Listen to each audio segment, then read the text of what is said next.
गुरु प्रसन्न साहिब अनुकूला, अमिटी मलिन मन कल्पित शूला। बोलिए श्री सद्गुरुदेव की जय। आप समस्त श्रोता बंधुओं को हमारा हार्दिक प्रणाम। तो चर्चा रामायण के अनुसार विभिन्न चीज़ें जैसे भक्ति, संत, आत्मज्ञान आदि की चर्चा हुई। और रामायण में इसके पहले बतलाए थे कि साहिब शब्द का प्रयोग कितनी बार हुआ है। चूँकि हमारे इसके पहले जितने भी एपिसोड हैं उन सब में लगभग काफ़ी बार साहिब का प्रयोग हुआ है और काफ़ी बार निरंजन का प्रयोग हुआ है। तो आइए आपको बताते हैं कि निरंजन क्या है और निरंजन शब्द का रामायण में प्रयोग कहाँ हुआ है। फिर निरंजन का परिचय भी बताएंगे, निरंजन कौन है। जहाँ प्रयोग हुआ वहीं से परिचय भी मिल जाएगा। तो गोस्वामी जी ने बालकांड के 198 दोहे में निरंजन शब्द का प्रयोग किया है और इसी प्रकार हमारे विभिन्न एपिसोडों में निरंजन शब्द का प्रयोग हुआ है। तो गोस्वामी जी बताते हैं कि व्यापक ब्रह्म निरंजन निर्गुण विगत विनोद, सो अज प्रेम भगति बश कौशल्या के गो। तो जो सर्वव्यापक हैं वो निरंजन उनको कहा गया है। तो सर्वव्यापक निरंजन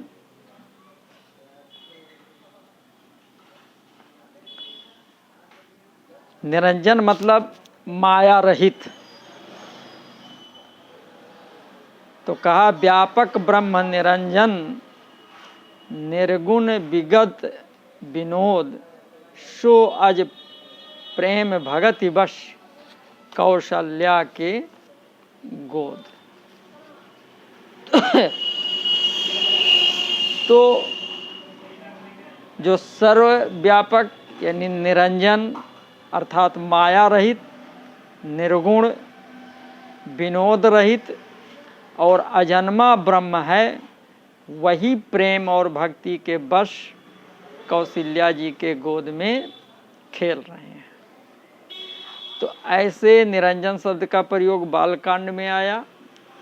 इसके बाद में फिर अगला प्रयोग गोस्वामी जी ने अरण्य कांड में किया। अरण्य कांड के 31वें दोहे के बाद में 32वें दोहे में कि जय ही श्रुत निरंजन ब्रह्म व्यापक, बिरज अज कहीं गावहीं, करि ध्यान ज्ञान विराग जोग, अनेक मुनि जहीं पावहीं। तो अरण्य कांड में 31वें दोहे के तीसरा छंद है, जिसमें गोस्वामी जी ने जय सुत निरंजन ब्रह्म व्यापक, बिरज अज कहि गावहीं, कर ध्यान ज्ञान विराग जोग, अनेक मुनि जहीं पावहीं यहाँ पे प्रयोग किया है। यहाँ का मतलब दिया है कि जिनको श्रुतियाँ निरंजन यानी माया से परे, ब्रह्म, व्यापक, निर्विकार और जन्म रहित कहकर गान करती है, तो इन शब्द का प्रयोग हुआ है।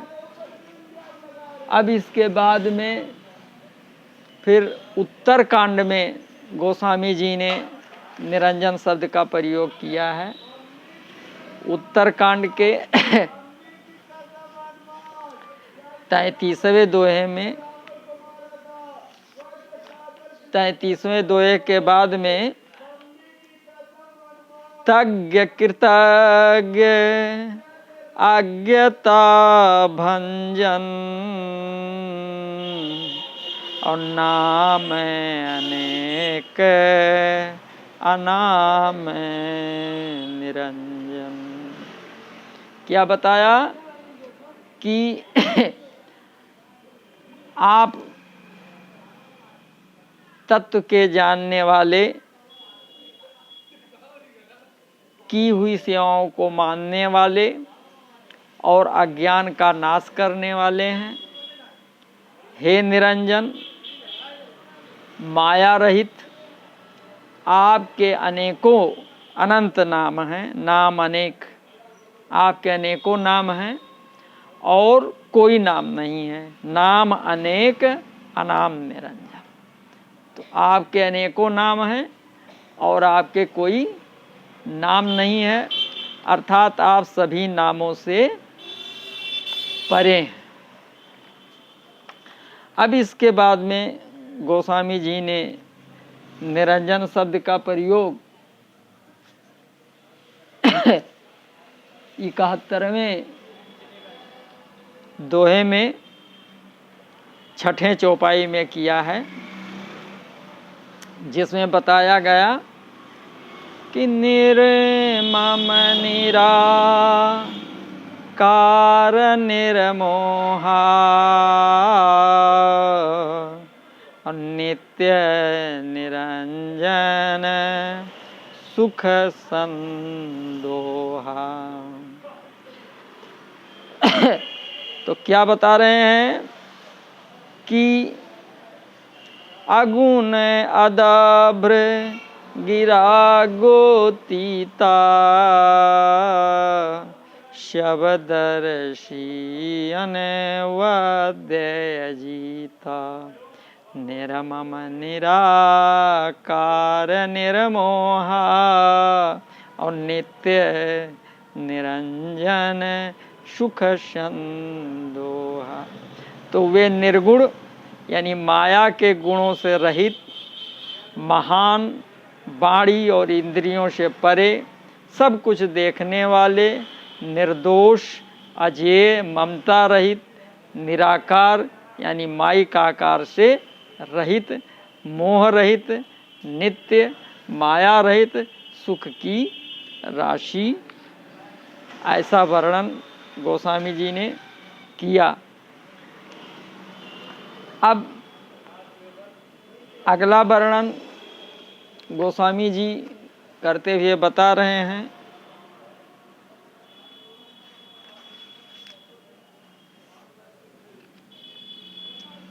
कि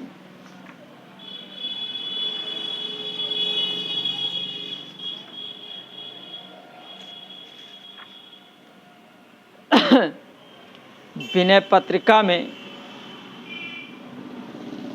गोस्वामी जी ने विनय पत्रिका में भी वर्णन किया है, तो जिसमें बताया गया कि निज सहज अनुभव रूप तव खल भोले जनु आयो तहाँ निर्मल निरंजन निर्विकार उदार सुख तैं परिहर्यो। ऐसा विनय पत्रिका में वर्णन गोस्वामी जी ने किया है। तो अब निरंजन शब्द का प्रयोग कहाँ किया, इसकी चर्चा हुई। तो अब चर्चा करेंगे कि रामायण के अनुसार निरंजन का परिचय क्या है। तो रामायण के अनुसार निरंजन का परिचय देते हुए गोस्वामी जी ने उत्तर कांड में 72वें दोहे में 71 दोहे के बाद में प्रारंभ किया और बड़ी सुंदर ढंग से परिचय दे रहे हैं। अब आइए देखते हैं कि क्या है परिचय। तो निरंजन का परिचय देते हुए गोस्वामी जी बता रहे हैं कि जो माया सब जगह ही नचावा, अब जासु चरित लखी काहू न पावा। स्वई प्रभु भ्रू बिलास खगराजा, और नाच नटी इव सहित समाज। तो क्या बता रहे हैं कि जो माया सारे जगत को नचाती है और जिसका चरित्र यानी करनी किसी ने नहीं लख पाया, मतलब जिसके चरित्र को कोई जान नहीं पाया, जिसके चरित्र को कोई समझ नहीं पाया, तो ऐसा खगराज गरुण जी, हे खगराज गरुण जी यानी काकभूषुंडी जी को गरुण जी को समझाते हुए निरंजन का परिचय दे रहे हैं। तो कह रहे हैं वही माया प्रभु श्री रामचंद्र जी की भ्रुकुटी के इशारे पर अपने समाज परिवार सहित नटी की तरह नाचती है। तो स्वई सच्चिदा नंद घन रामा, और अज विज्ञान रूप बलधामा। व्यापक व्याप्य अखंड अनंता, और अखिल अमोघ शक्ति भगवंता। तो श्री राम जी वही सच्चिदानंद घन हैं जो अजन्मा विज्ञान स्वरूप रूप और बल के धाम, सर्वव्यापक एवं व्याप सर्वरूप, अखंड अनंत संपूर्ण अमोघ शक्ति जिसकी शक्ति कभी व्यर्थ नहीं होती, और 6 ऐश्वर्यों से युक्त भगवान है।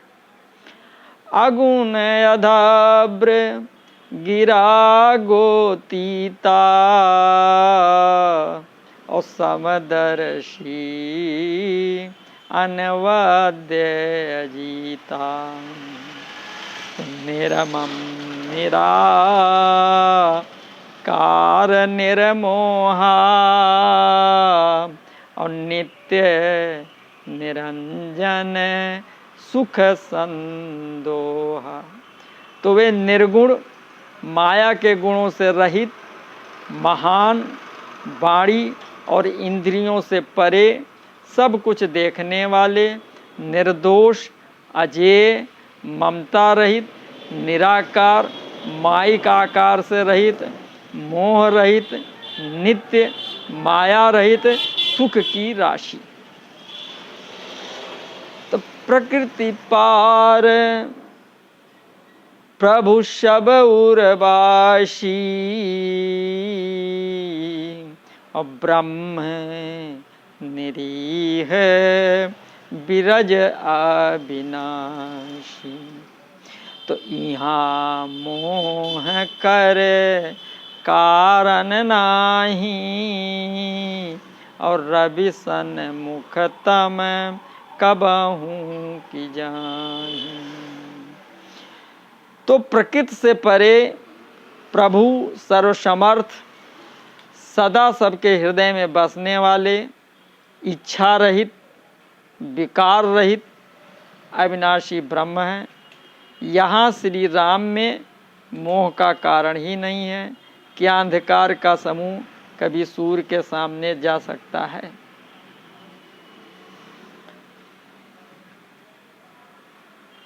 तो भगत हेतु भगवान प्रभु, राम धर्यो तनु भू, किए चरित पावन परम, प्राकृत नर अनुरूप। तो भगवान प्रभु श्री रामचंद्र जी ने भक्तों के लिए राजा का शरीर धारण किया और साधारण मनुष्यों के से अनेकों परम पावन चरित्र किए। तो जथा अनेक वेश धर, नृत्य करई नट कोई, और सोई सोई भाव दिखावई, आपुन होई न सोई। तो जैसे कोई नट खेल करने वाला है, ऐसे तो जितने भी जीव हैं और जितने भी मानव तन में हैं, हर व्यक्ति नट से नचाया जा रहा है। तो वो एक रोल ही कर रहा है। जैसा ब्रह्म नचाता है वैसा जीव नाच रहा है। तो वही यहाँ पर भी बताया गया कि जैसे कोई नट खेल करने वाला अनेक वेश धारण करके नृत्य करता है, और वही जैसा वेश होता है उसी के अनुकूल भाव दिखलाता है, पर स्वयं वो उनमें से कोई हो नहीं जाता। तो इसी प्रकार सभी व्यक्ति का अपना अपना रोल है, लेकिन वास्तविक रूप में वो ये नहीं है। वो सत्य रूप में क्या है? आत्मा है। अब यहाँ पे गोस्वामी जी बता रहे हैं कि असु रघुपति, ये निरंजन का परिचय है। तो असि रघुपति लीला उरगारी, और दनुज विमोहन जन सुखकारी, तेजे मत मलिन विषय बस कामी, प्रभु पर मोह धरहि स्वामी। तो बताया गया कि ऐसे ही ये लीला है रघुनाथ जी की, जो राक्षसों को विशेष मोहित करने वाली है और भक्तों को सुख देने वाली है। अब आगे परिचय देते हुए गोस्वामी जी बता रहे हैं कि क्या है। तो बताया निराकार ओंकार मूलम तुरीयम, गिरा ध्यान गोतीतमीशं गिरीशम, करालम महाकाल कालम कृपालम, गुणागार संसार पारम नतोहम। तो निराकार ओंकार के मूल, तुरीय यानी तीन गुणों से अतीत, वाणी ज्ञान और इंद्रियों से परे,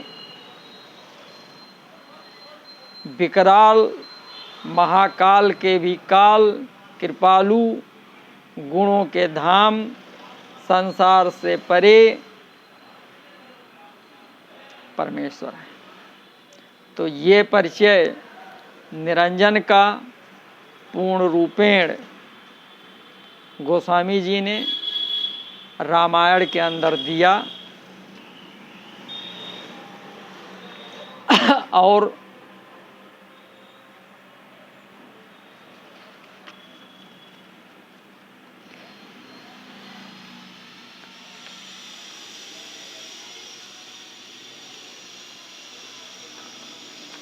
ये बताया कि ये महाकाल थे, निरंजन महाकाल हैं। तो ऐसा ही और जगहों पर ही गोस्वामी जी ने बताया है, जैसे बालकांड में 283 दोहा में बताया कि जो हम निद्रय विप्रवत सत्य सुनो भृगुनाथ, तौ असको जग सुभट जय भय बसना वही माथ। देव दनुज भूपति भटनाना, शंबल अधिक हो बलवाना, जौरन हमें पचारे को लरह सुखेन काल किन हो। क्षत्रिय तन धर समर सकाना, कुल कलंक तह पावरे आना।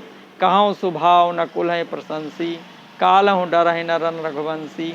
विप्रवंश कै अस प्रभुताई, अभय होए जो तुम्हें डराई। तो सुन मृदु गूढ़ बचन रघुपति के, उघरे पटल परम पर सुधर गति के। सुन मृदु गूढ़ बचन रघुपति के, उघरे पटल पर सुधर मति के। तो राम रमापति कर धन लेहु, खैचहु मिटय मोर संदेहु। तो देत चाप आपु ही चल गयऊ, परशुराम मन विस्मय भयऊ। तो जाना राम प्रभाव तब, पुलक प्रफुल्लित गात। जोर पान बोले बचन, हृदय न प्रेम आघात। अब गीता में भी इनका परिचय देते हुए बताया गया है। स्वयं श्री कृष्ण जी अर्जुन जी से कह रहे हैं कि कालो अस्मे लोकक्षय कृत प्रवृद्धो, लोकान समाहर्तुम ही प्रवृत्ता। ऋते अपि त्वाम न भविष्यन्ति, सर्वे एव अवस्थिता प्रत्यनीकेषु योद्धा। मैं लोकों का नाश करने वाला बढ़ा हुआ महाकाल हूँ। इस समय इन लोगों को नष्ट करने के लिए प्रवृत्त हुआ हूँ। इसलिए जो प्रतिपक्षियों की सेना में स्थित योद्धा लोग हैं, वे सब तेरे बिना भी नहीं रहेंगे, अर्थात तेरे युद्ध न करने पर भी सबका नाश हो जाएगा। तो इस प्रकार रामायण के अनुसार परिचय मिला निरंजन का, और गीता में बिल्कुल क्लियर कर दिया गया कि वे महाकाल थे। तो इन्हीं शब्दों के साथ नमस्कार, धन्यवाद।